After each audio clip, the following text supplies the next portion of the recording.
ده مش لمصر، ده للمنطقة كلها وللعالم. It's not just a threat to Egypt. It's a threat to the entire region and the world. You need to consider this. I warned 2 years ago of the foreign militants who are present in Syria. 1 year after that warning, Islamic State came to Iraq and Syria. The international coalition has been fighting them for over a year because the danger is very, very grave. I will not mention countries by name as we speak, but I'd like you to see the map of extremism, terrorism and killing in our region and in the world. Is it shrinking or expanding? It is expanding. Is it expanding? Look around. I'm not just talking about Egypt. I'm talking about all places. Boko Haram, for example. Is it expanding in Egypt as well, in the Sinai? This summer was terrible. The attack on your forces, which killed 21, perhaps more soldiers. It was the worst attack since the 73 war on the Egyptian military. I accept that you say they killed Egyptian soldiers. This is the price we paid to protect our country and the world from that ideology and those killers. We are exerting great efforts in Egypt. So you don't have it under control yet? It is under full control. It is important for you to know that. We will never accept that we do not have control over our country. We're not like any other country.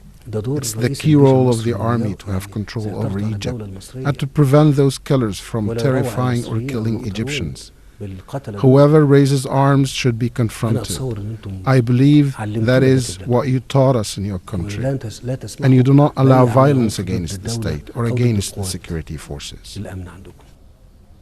But do you see the West, including Britain, as having a double standard? They're ready to bomb Islamic State in Syria and Iraq, where, along with Syrians and Iraqis who've been executed, Westerners have been executed, but they're not engaging in Libya, where, as you know, Egyptians have been tragically executed.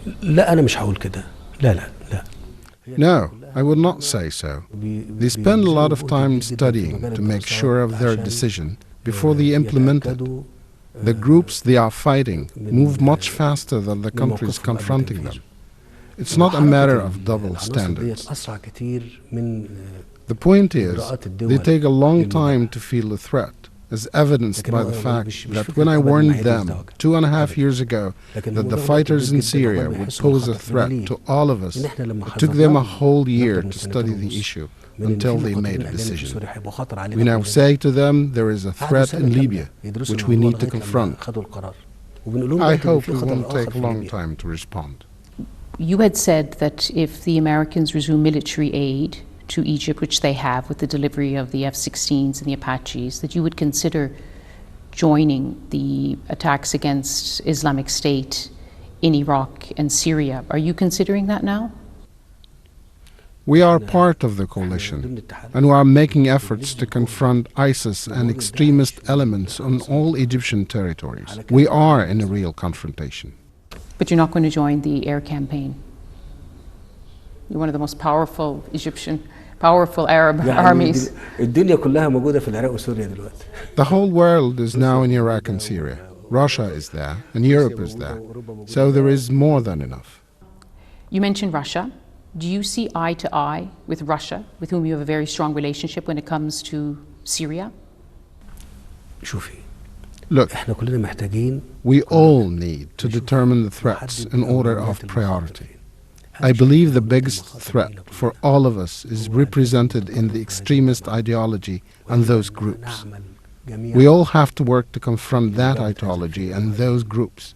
Otherwise, they will expand, as I said. They will not shrink. We're talking about a year now. The US-led coalition has been operating with the participation of a huge number of countries. But how much success was achieved in Syria and Iraq? So the coalition is losing then, do you think? They don't have the right approach? I do not say it is losing, but we need to make all efforts. But they're not winning. They're not winning against the so-called... Until now. Do you agree with Russia and with the UN Secretary General Ban Ki-moon that the decision about President Assad should be left to the people of Syria? A dialogue has started. Let's move within that dialogue to find solutions to this complicated issue. But do you believe he should take part in elections? Everyone is now talking about the possibility of new elections. The Russians say he should take part. The opposition says he shouldn't. He should leave.